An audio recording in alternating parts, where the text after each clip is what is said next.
मैं नीलिमा सिन्हा अपने sociology consultant channel में आपका स्वागत करती हूँ। आज मैं शिक्षा के समाजशास्त्र में एक टॉपिक लेकर आई हूँ, उस पर हम चर्चा करेंगे। आज का विषय है शिक्षा के सिद्धांत में वेशिल बर्नस्टीन के योगदान का आलोचनात्मक चर्चा वाक्य पैटर्नों को विशेष ध्यान में रखते हुए कीजिए।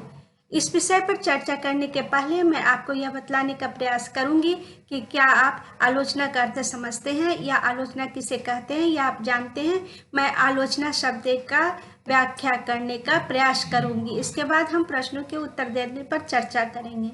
आलोचना शब्द व्यक्तिगत रुचि के आधार पर किसी कृति या सिद्धांत की निंदा करना या प्रशंसा करना आलोचना नहीं है। कृति की व्याख्या और विश्लेषण के लिए आलोचना में पद्धति और प्रणाली का महत्व होता है, अर्थात किसी वस्तु विषय की उसको लक्ष्य को ध्यान में रखते हुए उसके गुण दोषों और उपयुक्तता के विवेचना करना ही आलोचना कहलाता है। आलोचना या समालोचना या क्रिटिसिज्म का एक छोटा सा लघु शब्द है अच्छी तरह से देखना।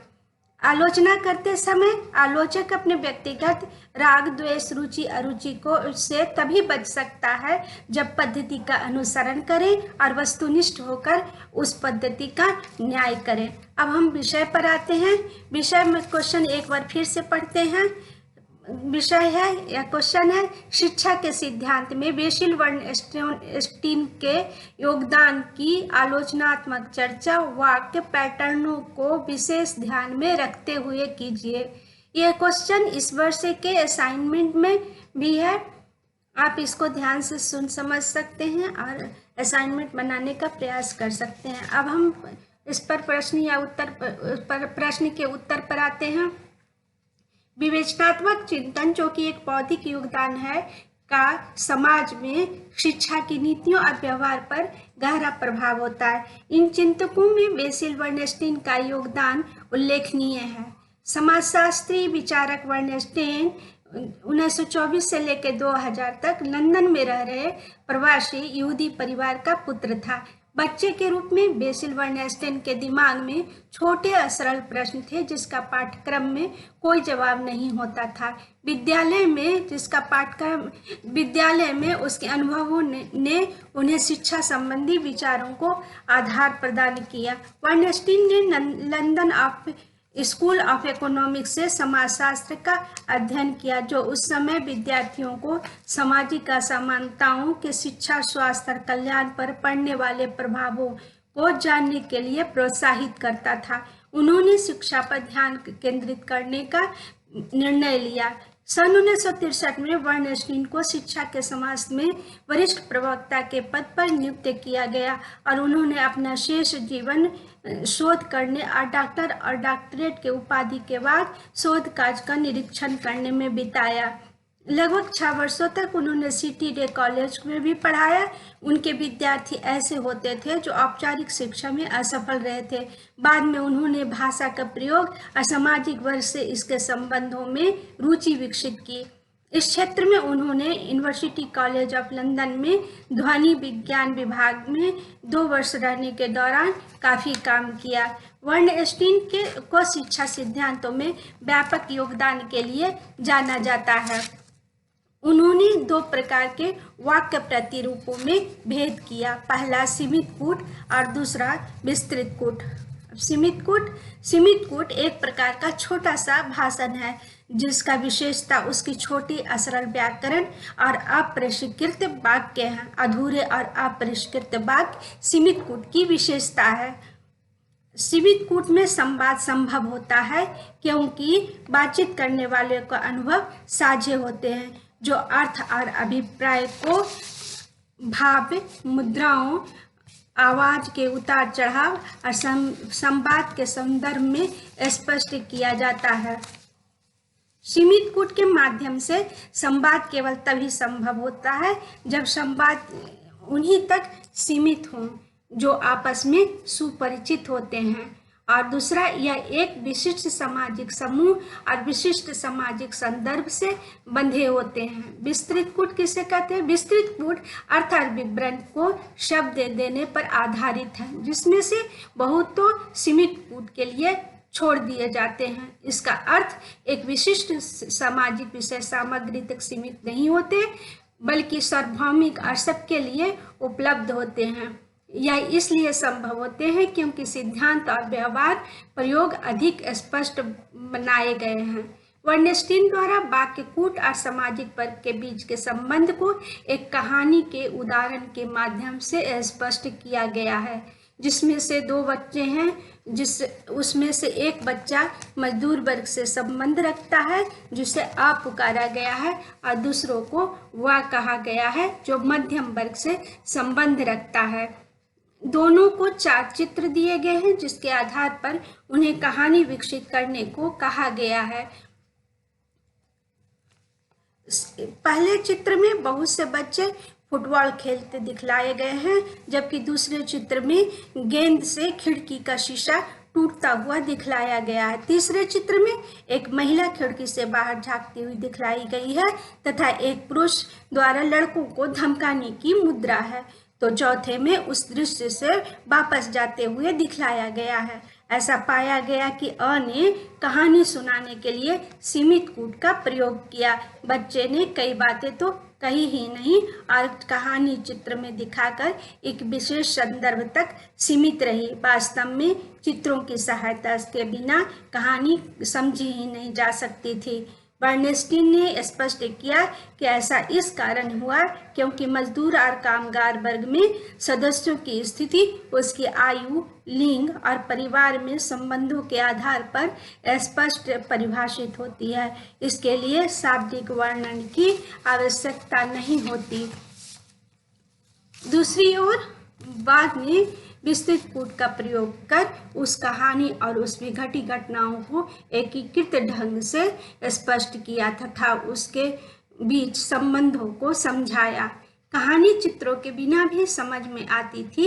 वर्नस्टीन का कहना है कि मध्य वर्गीय परिवारों में जिसमें वह आता है में कामगार वर्ग की अपेक्षा अधिक बातचीत की संभावना होती है तथा ये निर्णय की दृष्टि से कम कठोर होते हैं। परिणाम स्वरूप यह महत्वपूर्ण था कि अर्थ और अभिप्राय स्पष्ट किए गए। उसने कामगार वर्ग और मध्यम वर्ग के बीच कौशल तथा निर्णय लेने की प्रतियोगिता के आधार पर तुलना की। वर्नस्टीन के अनुसार कामगार वर्ग द्वारा सीमित कूट का प्रयोग इस कारण भी है कि उनमें से अधिकांश भाषा कौशल से अधिक शरीर कौशल की स्पष्टता वाले व्यवसायों में जुड़े हुए हैं। प्रायः उन्हें निर्णय लेने से नहीं जोड़ा जाता। शारीरिक काम करने वालों की विस्तृत कूट विस्तृत करने से हतोत्साहित किया जाता है। मध्यवर्गीय लोगों की स्थिति बिल्कुल विपरीत है क्योंकि उनमें से अधिकांश कुशल व्यवसायों से जुड़े होते हैं जिनमें निर्णय लेना और वाक्य कला में विशेषता सम्मिलित होते हैं। इसलिए वे विस्तृत वाक्य कूट विकसित करने में सक्षम होते हैं। वास्तव में औपचारिक शिक्षा एक विस्तृत कूट के माध्यम से दी जाती है जिसमें एक ही समय पर अनेक विद्यार्थियों को अर्थों के सार्वभौमिक प्रकार प्रदान किए जाते हैं। उनमें कामगार परिवारों से जुड़े बच्चे को नुकसान होता है जिन्हें सीमित कूट के माध्यम से संवाद के लिए छोड़ दिया जाता है। कुछ समाजशास्त्री वर्नस्टीन के कूट सिद्धांत की आलोचना भी की है। उनके अनुसार वर्नस्टीन ने सभी मध्यम वर्ग को विस्तृत कूट बोलते हुए बतलाया गया है, परंतु ऐसा नहीं है। इसी प्रकार वर्नस्टीन ने कहा है कि कामगार वर्ग के बच्चे लोग सीमित कूट बोलते हैं, लेकिन बेसिल वर्नस्टीन ने भाषण को पहचानने में विफल रहे हैं। बेसिल वर्नस्टीन भाषण को पहचानने में विफल रहे हैं और भाषण की विविधता को पहचानने में वे असफल रहे हैं। उन्होंने अपने दावों का समर्थन करने के लिए बहुत कम सबूत प्रदान किए हैं। कामगार वर्ग के भाषण कूट कमतर नहीं होते क्योंकि वे केवल जटिल होते हैं और भाषण की विविधता अधिक होती है, लेकिन मध्यम वर्ग को भाषण से अलग नहीं है, मध्यम वर्ग के भाषण से अलग नहीं है।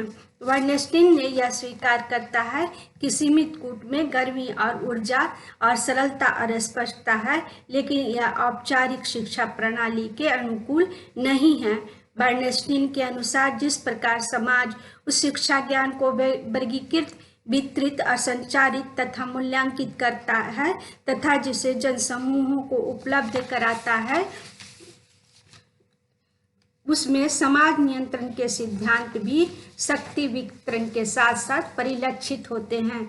औपचारिक शिक्षा ज्ञान के पाठ्यक्रम को माध्यम से औपचारिक शिक्षा ज्ञान को पाठ्यक्रम के माध्यम से दिया जाना माना जा सकता है, जिसे शिक्षा शास्त्र मूल्यांकन के लिए वैध और उपयुक्त समझा जाता है। पाठ्यक्रम यह निश्चित करता है कि शिक्षा शास्त्र पाठ्यक्रम यह निश्चित करता है कि कौन सा ज्ञान देने योग्य है और कौन सा उपयुक्त है।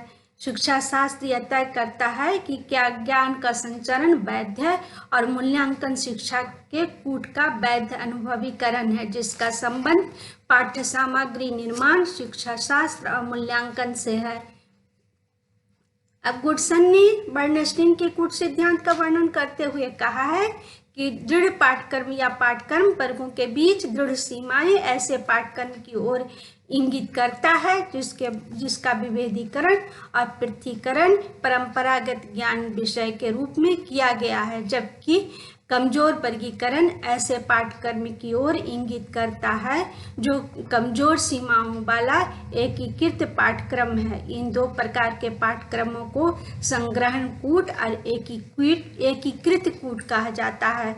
शिक्षण पद्धति के माध्यम से वैध विद्यालय ज्ञान को प्रदान करना फ्रेम कहलाता है।